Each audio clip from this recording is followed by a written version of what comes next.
Hey guys, welcome back to another tutorial. Today's is going to be a little bit lengthier than normal. There are a lot of working parts to this tumbler. It is kind of a more advanced technique, but I will teach you guys as best I can, and hopefully you'll be able to follow along no matter what level you're at. For time's sake, I didn't include the portion where I glittered this tumbler. I used the epoxy method to apply the glitter. This is vintage from Peachy Olive Glitters. I do have a discount code with Peachy in the description box below.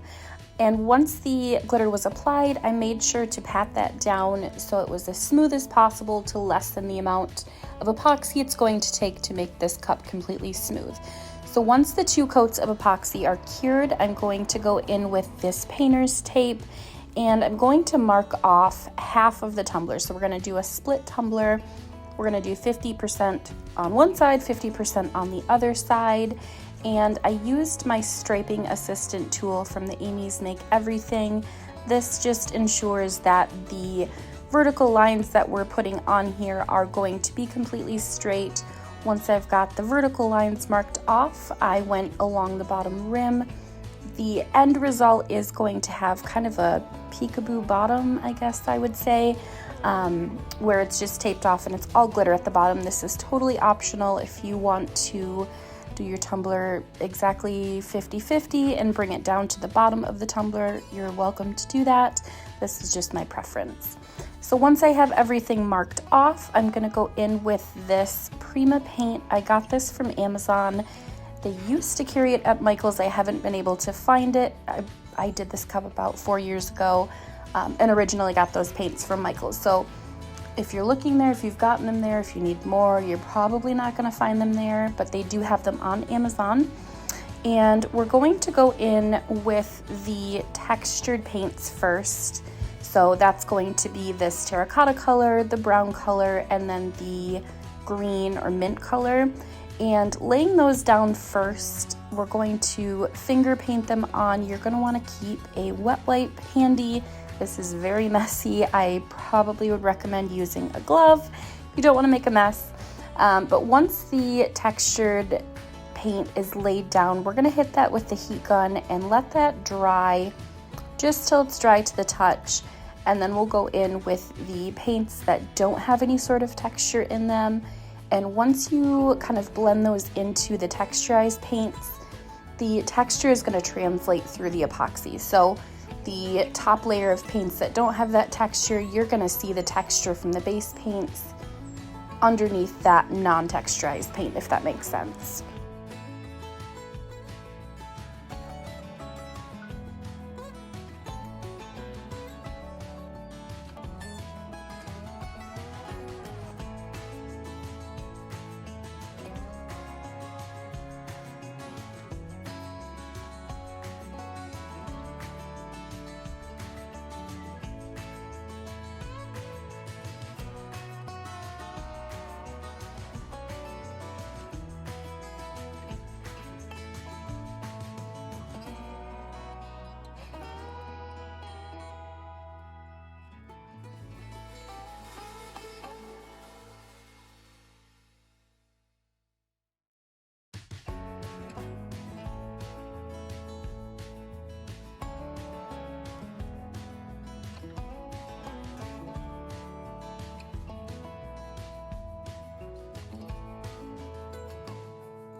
Now that all the texturized paint is laid down, I'm going to hit that with the heat gun just till it's dry to the touch, and then we're going to go in with this blue. This is pretty potent, I guess I would say. So a little goes a long ways with this. I would definitely recommend starting out with a tiny dab of paint on your fingers and then just building up as you go. it does kind of take over and it's very, very bright. So I would just recommend taking it easy with this one. You can always add on, but you can't take off unless you recoat with more texturized paint. So we're just gonna put the rest of this blue paint and then this copper paint on the tumbler, just leaving a few spots here and there so we can expose that glitter kind of like a patina peekaboo.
I'm going back through just one more time with this brown texturized paint. I'm just trying to tone down that blue and the gold so it kind of blends better. I don't want this to be a super bright tumbler.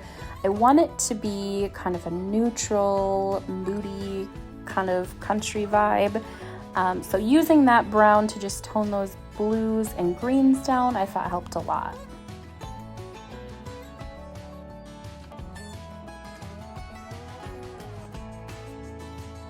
Once I've got all the patina paint where I want it, I'm gonna go back and hit it with my heat gun just one more time to ensure that that top layer is dry to the touch. And then I'm gonna go in with 91% rubbing alcohol on either a Q-tip or a paper towel. And I did this 3 separate times. I'm just gonna rub away any paint streaks, any kind of out of place paint, just to ensure that once I put that coat of epoxy on it, that paint is not going to stay in those negative spaces or in that glitter peekaboo. And if it does, it's going to kind of cloud the glitter, if that makes sense. So I'm just trying my best to wipe that away so it's completely clear once I get the epoxy put over it.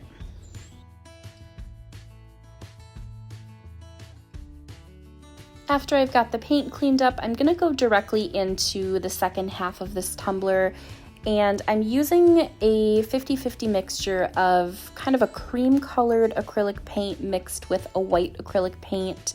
And then in a separate cup, I'm going to use just plain Elmer's school glue, and we're going to apply that in a vertical motion on the cup.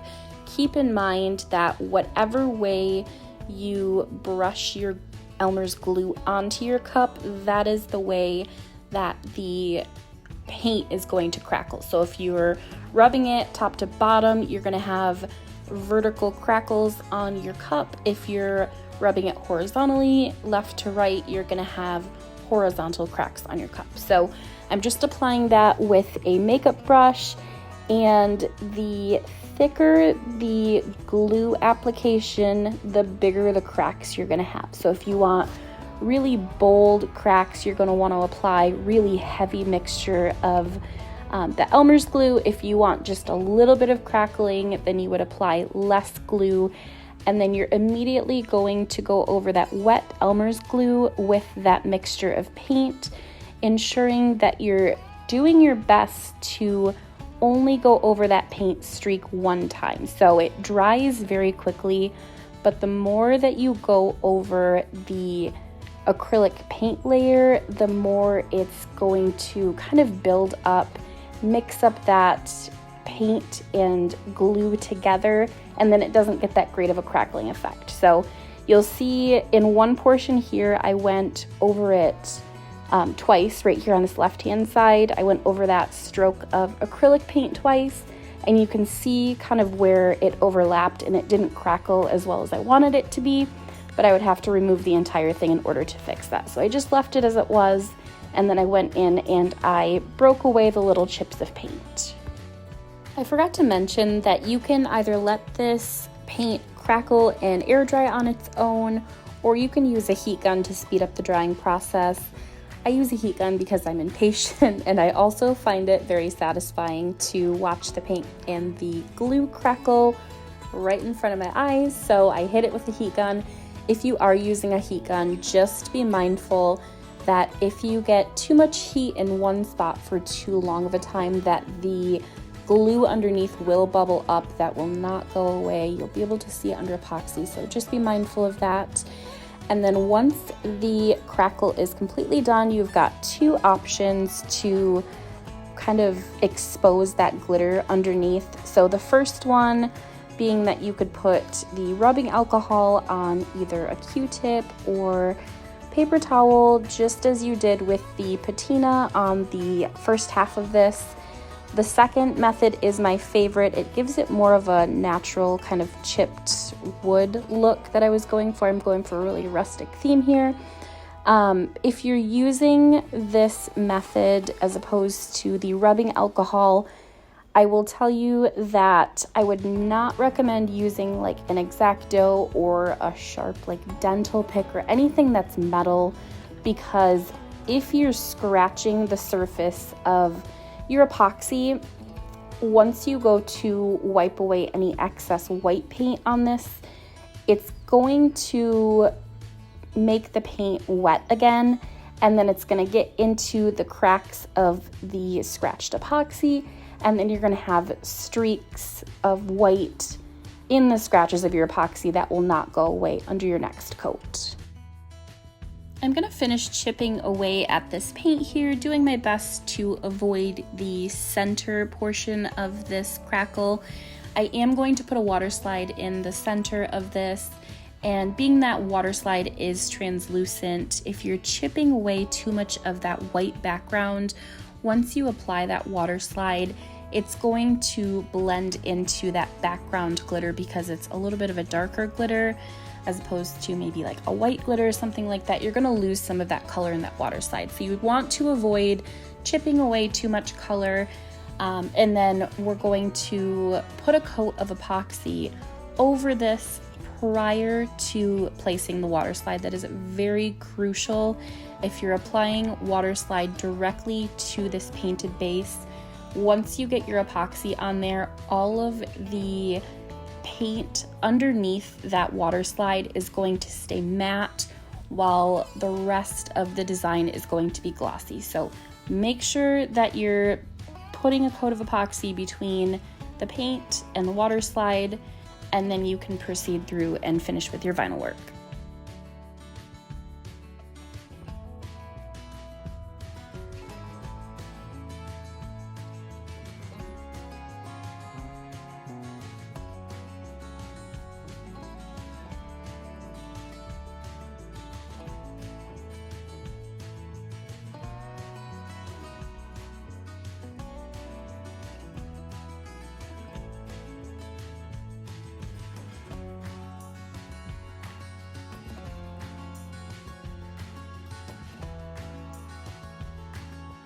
I'm going to follow the same procedure I did with the patina side. I went through 3 times with a Q-tip on this side as well, making sure to wipe away any of that white paint.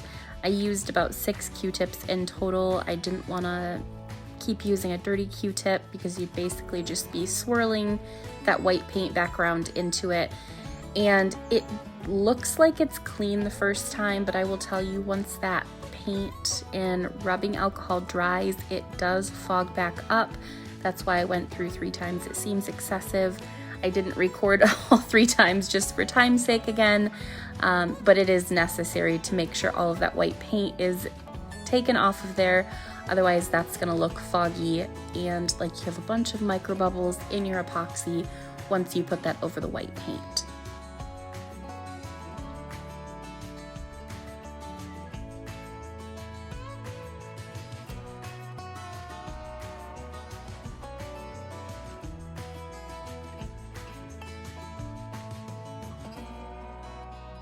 Normally I just use a little sandpaper disc to clean the rim up. Because I've got so much excess paint, we've got texturized paint and 2 coats of epoxy on this cup already.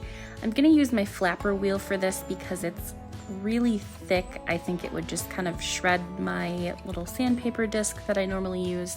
So I'm gonna go around the rim and just expose a fine line of stainless steel so that epoxy has something to adhere to once we put our final coats on there. Once I've gone all the way around the rim, you'll notice that the top portion of the crackled paint looks a little bit weird, and it kind of looks like it messed up the design, which technically it kind of did.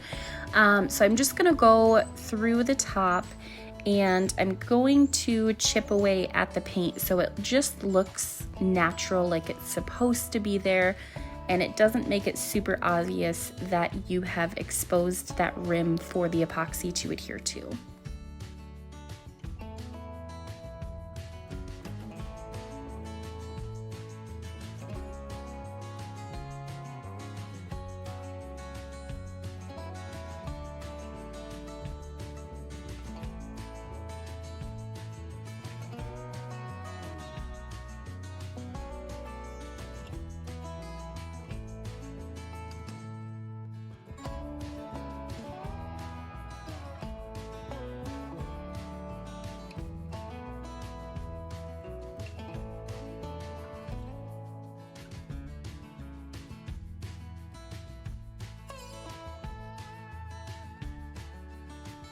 After the rim is cleaned up, I went in with 1 coat of epoxy, as I had mentioned, just to make sure that the white paint that we put on that Crackle is now glossy as opposed to it being a matte paint.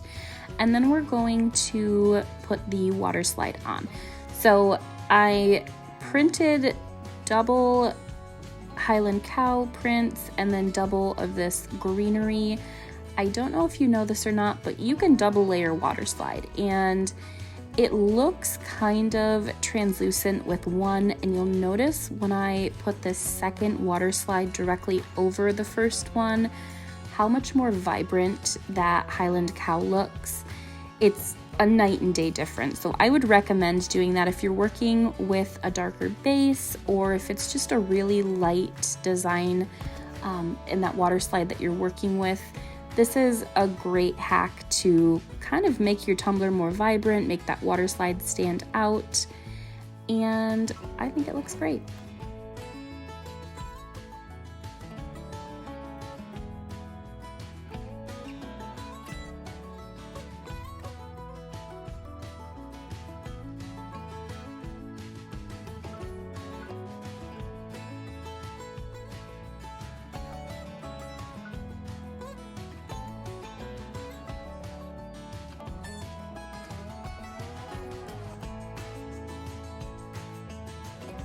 After that Waterslide's laid down, I'm going to hold on to the Waterslide with my finger as kind of an anchor, taking a dry paper towel or a rubber squeegee if that's what you would prefer as opposed to a paper towel.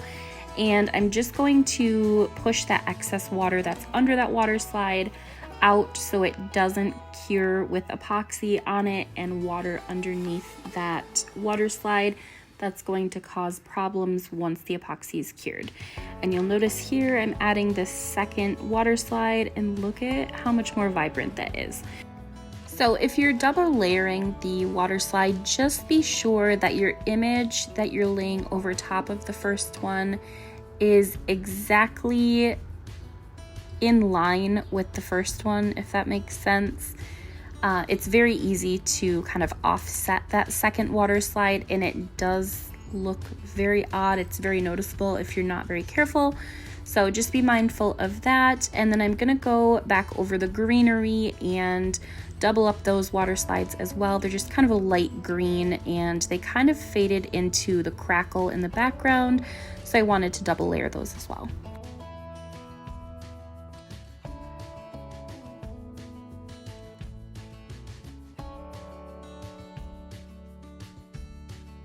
I promise we're almost done with this 22-minute tutorial. So the last few steps, we are going to use that striping assistant tool that I used in the beginning for my vertical lines. I'm now going to use it for horizontal lining. I'm just doing this to ensure that the bottom strip of vinyl is going to be completely straight. And I cut out 3 strips of this textured, not chrome this time, or not gold this time. I used copper instead of gold. I know, I'm getting crazy. So I cut them out at 0.08 inches and a width of 11.5 inches. And I just laid that at the very bottom of the tumbler to tape off the bottom exposed glitter portion. And then I put a strip between the 2 half splits at the top going vertically. And once I had that applied, I cut off the excess. I put it on my turner and put a coat of polycrylic over the textured vinyl to ensure that it's not going to lift once we put the epoxy on.